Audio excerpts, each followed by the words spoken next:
these teams going to be sort of supplanted as the top teams in Korea? A lot of mystery going into this season. Yeah, exactly, and especially, we keep reiterating this, but around this Najin team that really didn't play that much together as a five-man unit, these particular players, Duke, Watch, Goong, OQ, and Kane during the preseason, even though there was strong indications that this is what their starting roster was going to end up being. And it's interesting, too, because this Najin team is a sword-shield hybrid, and now, usually, Najin, we think about them as being a very solo lane-focused team, but now Goong has a very big playmaking AD carry on his side with OQ, and Duke, of course, playing a lot of tanks throughout the preseason, especially those last two Scion picks. And they have a lot of more versatility now than they did before, because Duke can play these carry top laners, but he's also so good on some more of these utility tanks as well. So I feel like by combining the Sword and Shield rosters, they've really opened up a new dimension of strategy that didn't exist for either Sword or Shield previously. You know, it's interesting because a lot of these combined rosters that we're seeing really have become hybrids of both teams' distinctive styles. Like Shield, very long games, very, defensive sort of team fighting oriented play. Sword, very aggressive, the old do-dive mentality, right? Going all the way back to Mach Noon, heading up that team. And now we have this hybrid, this team that is much more team focused, but yet still has that explosiveness too, I suppose you could say. That's right. And of course, Goong being a more aggressive mid laner has always had more passive AD carries like Zephyr, whereas Sword was having Prey, they were having OQ, these kind of big-time playmaking ADs. And so we'll have to see how this synergy works, but this is the guy to watch right here. You can see 8.3 KDA so far in the preseason. Very explosive player, especially on these big hyper carries like Tristana. Yeah, and Kane, a player that he's always been one of my favorite players in Korea. He's always been one of the most cerebral, intelligent supports out there, and he has the ability to make these big plays on champions like Thresh. Wouldn't be surprised to see that banned away from him quite a bit. I mean, this guy he's the brains right now behind Najin. So can they translate that into a win against a team like SKT? It's kind of a big job for him right out of the gate. Yeah, very, very big job, of course, for Najin to take down SK Telecom, which did seem to be the premier team here in Korea over the course of the preseason. And now on the other side of the arena is a team that needs almost no introduction at all. SK Telecom T1, an organization that won Season 3 Worlds, and they still do have Bengi and Faker. So two of that Worlds team roster is still on this, but we have seen a lot of changes come after that.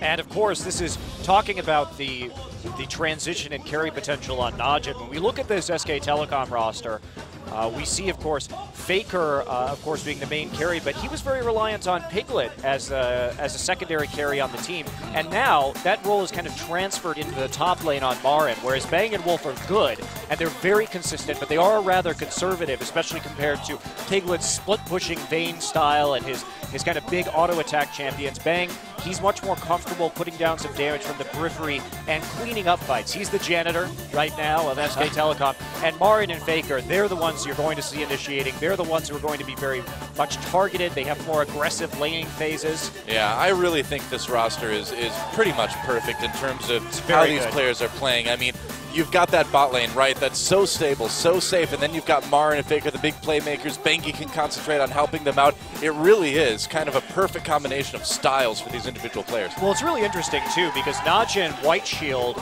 was a very solo lane-focused team and has now switched to incorporating a bigger carry in OQ, and SK Telecom's kind of operating in the reverse. They were mid-AD, and now they're switching more towards mid-top with a more supportive style AD carry. So Bang is a lot more like Zephyr in that way. So we'll have to see, because both of these teams are they're kind of like switched positions in terms of where their strength and their punch is coming from. It is true, and it's interesting that SK Telecom doesn't seem to have really missed a beat in terms of making this large transition, too. They looked great in the preseason. Fantastic. Clearly, easily the best team we saw in the preseason, I would say by far. And a lot of people include Najin up there as a top team, and they certainly are, but I would say there's another decent step between them and SKT. We'll see after the games today, but it's really incredible to see just how good these guys look so fast. That's right. Of course, Bang hanging up right there with OQ at the top of the KDAs. Impressive player, but it is easier to be an AD carry on a team with Faker on it, because he absorbs so many cooldowns during team fights, and everybody's so desperate to kill him that it does make your job a little bit easier. And Wolf, of course, pulling out the Blitzcrank. This guy's been great at creating opportunities. Fantastic initiator for a support player. Yeah, and I mean, he really does have a good brain about him, too, in terms of staying safe in the laning phase and really knowing when to turn on the aggression and when to sort of turn it off as well, which is something that I don't recommend. Never turn off the aggression. But, you know, it works for him, and I respect that.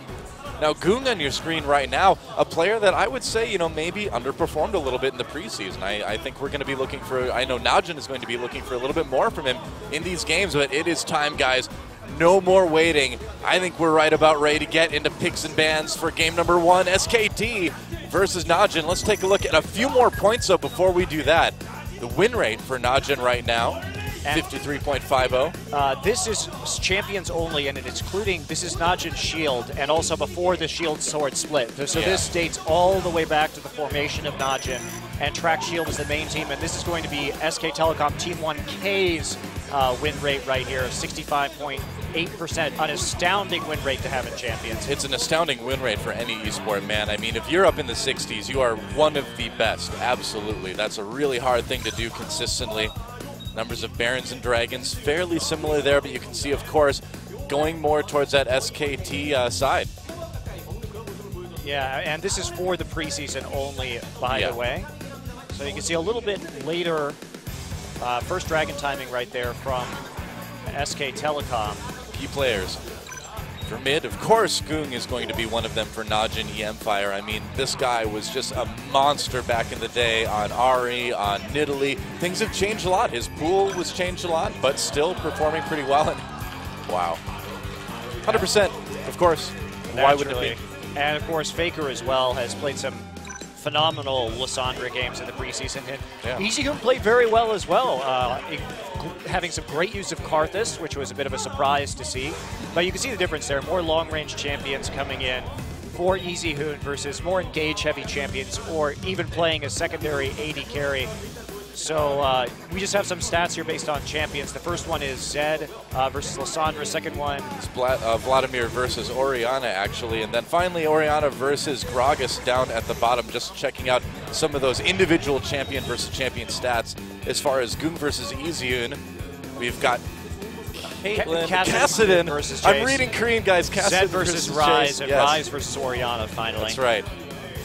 I didn't know I'd have to read Korean and do an English cast at the same time. They surprised us with this one. But yeah, as you can see, the stats, of course, generally leaning a little bit more in favor of the SK Telecom players.